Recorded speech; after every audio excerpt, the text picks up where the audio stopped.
রাসূল কোনোদিনই গরিব ছিলেন না। রাসূলের দাদা ছিল মক্কার শাসনকর্ত, যিনি শাসনকর্তার ঘরে লাগাতে বাইরে করে তিনি কি ম্যাচ চড়াইতে পারে? এইসব অপপ্রচার রাসূলকে কোণঠাসা করার জন্য অপপ্রচার করে রাসূলের সম্বন্ধে এগুলা কথাবার্তা বলা হয়েছে। মুসলিম জাতির কাছে প্রচলিত আছে রাসূল 70 তালি পড়তেন, 70 তালি জামা পড়তেন। রাসূল সাল্লাল্লাহু আলাইহি ওয়াসাল্লাম না খেয়ে পেটে পাথর বেঁধেছেন। রাসূল সাল্লাল্লাহু আলাইহি ওয়াসাল্লাম ইহুদির খেজুরের বাগানে বালতি দিয়ে পাড়ি দিতেন। এই কথাগুলো সারা বিশ্বের মুসলমানদের কাছে প্রচারিত আছে না নাই?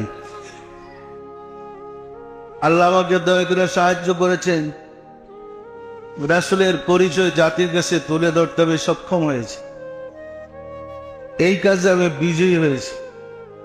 প্রমাণ করেছি জাতির কাছে, জগতের কাছে রাসূল কখনো গরিব ছিলেন না, তিনি ধনী ছিলেন।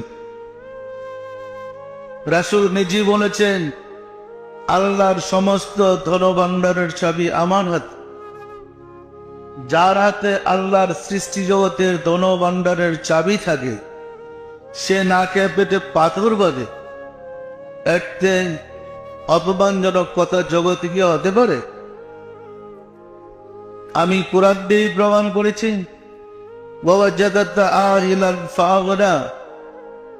রাসূল আমি আপনাকে অসহায় অবস্থায় পেয়েছি, আমি আপনাকে সম্পদশালী করেছি। যিনি জন্মের পূর্বে পিতা মারা যান, যিনি জন্মের কিছুদিন পরে মাতা ইন্তেকাল করেন, তিনি কি অসহায় ছিলেন না? অসহায় অর্থ কি গরিব? পিতা মাতা হার অর্থ কি গরিব? এতিম আর গরিব তো এক কথা নয়।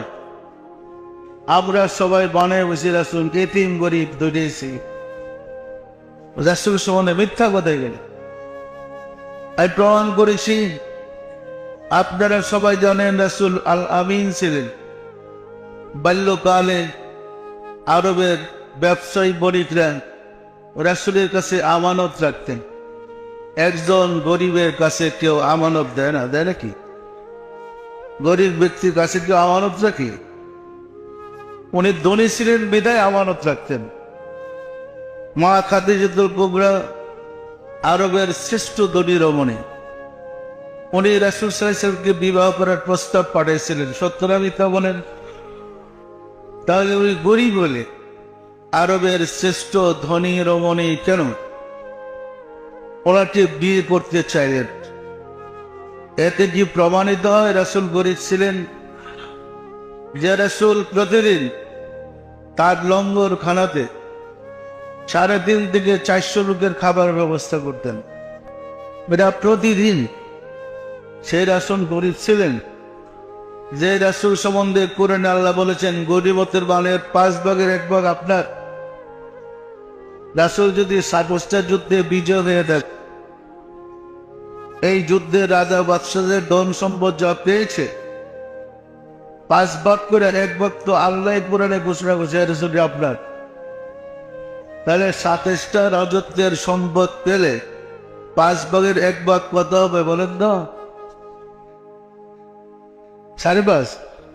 5.5টা রাষ্ট্র তো যুদ্ধেই বেশ। এই লোকটা গরিব? কি বলেন? আল্লাহর শ্রেষ্ঠ বন্ধু ছিলেন রাসূল। কে বলেন তো? গরিবে কি বন্ধুত্বের পরিচয়? আল্লাহর জগতে রাসূলকে এনে আল্লাহ কি শেষ পর্যন্ত রাসূলকে গরিব বানায় অপমান করেছে? এই কথাগুলো মিথ্যা ছিল, সত্য না মিথ্যা বলেন? রাসূল বলেছেন বিদায় হজে আমি 100 উট কুরবানি করলাম।